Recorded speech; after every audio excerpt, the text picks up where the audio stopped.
how did you find the right partner or partners for that? Because what's interesting is I've seen, I mean, we've been doing this podcast since 2016, and I see sometimes there's resentment, where you've got the partner that's in there doing things all the time, or partners, and then maybe you have this partner that's sort of on the outside that has had a significant role in growing the firm, but you've got this growing resentment because they're inside, you're outside. So how did you find the right partner or partners for that?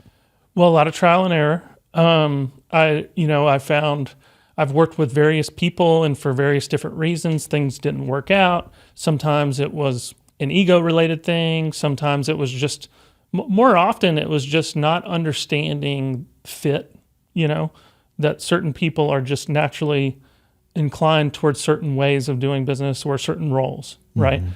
So, for example, I had a guy, he's a phenomenal guy. We're still great friends. And, we said, yeah, let's do this partnership thing. But come to find out, it's just not really what he actually wanted long term. And he sort of had to figure that out for himself. My partner now, I think I've learned a lot, and I understood what I needed, which was rare. I needed somebody who really wanted to lead and run a law firm. But I also needed somebody who didn't have too big of an ego or didn't have certain issues that would prevent her from understanding what we were trying to create and from not understanding the value I could provide. So that's the conversation we try to have a lot. It's not as much about who is billing how many hours. It's about how am I adding value, right? And so that's the focus that we try to emphasize. So let's say I hire you, you come in, I want you to be my consultant, right? And sure. I want to bring in a partner. What sorts of things am I going to look at to determine whether or not a partner is the right fit? Well, one of the things, and this applies to hiring, that I've learned a lot over the last 5-10 years, mostly just, I was hiring people, I had no idea what I was doing. It started with the title company because I was running the title company on the side of the law practice. They were two separate companies. So I had to staff up the title company. And I swear pretty much almost everybody I hired for the first several years was the wrong person.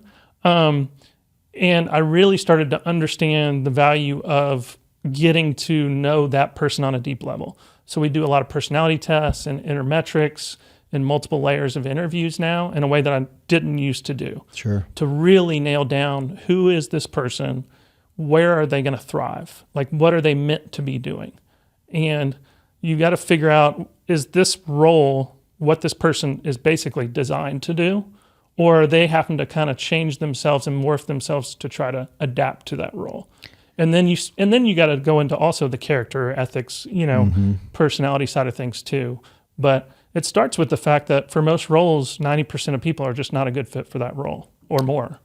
That's true. Are there any particular personality tests that you all prefer?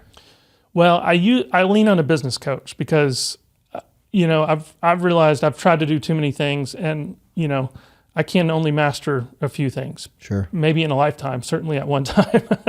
So I lean heavily on a business coach for that, and he does like 5 different personality tests. I know, wow. In one, it's kind of like a grouped up testing he does. I know one's the DISC test. Yeah.